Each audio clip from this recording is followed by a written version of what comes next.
Thank you. On May 24th, or May 24th, 2000, the House of Representatives voted to establish a permanent, normal trade relations with China. The dominant post-Cold War thinking, which pervaded the political class at the time, posited that our markets and our economy to China, opening our markets to China, would bring prosperity, material well-being to both nations. Many even said that expanded economic ties with a democratized China would bring China new freedoms to the Chinese people. We know that not to be true. 2 decades later, things aren't so rosy. In the aftermath of these and other agreements, the United States experienced a decline in manufacturing that has been dubbed the China shock.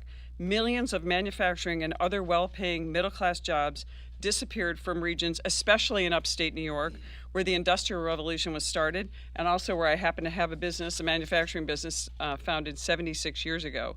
We've witnessed the negative impacts on our communities during this pandemic. America's continued reliance on China for PPE and other critical materials is a national security risk. Our ports are also backlogged with goods that we can no longer produce at home.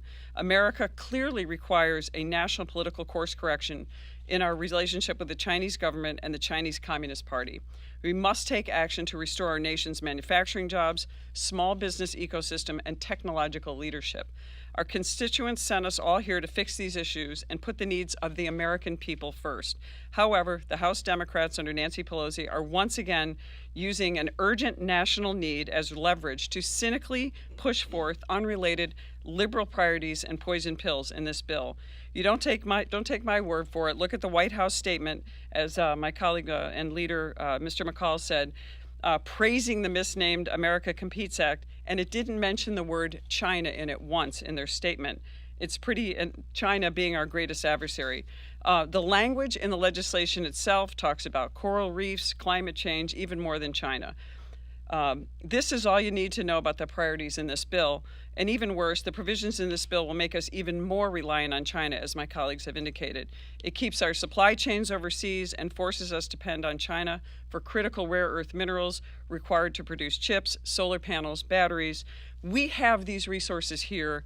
The production should be here in America. We should be utilizing our American workforce and our industrial capabilities here in America. However, the Republican conference has not stood idly by with this disastrous bill. Many of our members, including myself, have submitted strong amendments to boost American manufacturing that would prevent U.S. investment in malign Chinese state-controlled companies, that will hold the Chinese Communist Party accountable, that will counter the full range of threats the Chinese Communist Party poses to our national security. The American people sent us here to Washington to work for them, not for China. The American CONCEDES Act would only empower in China and threaten America's security interests.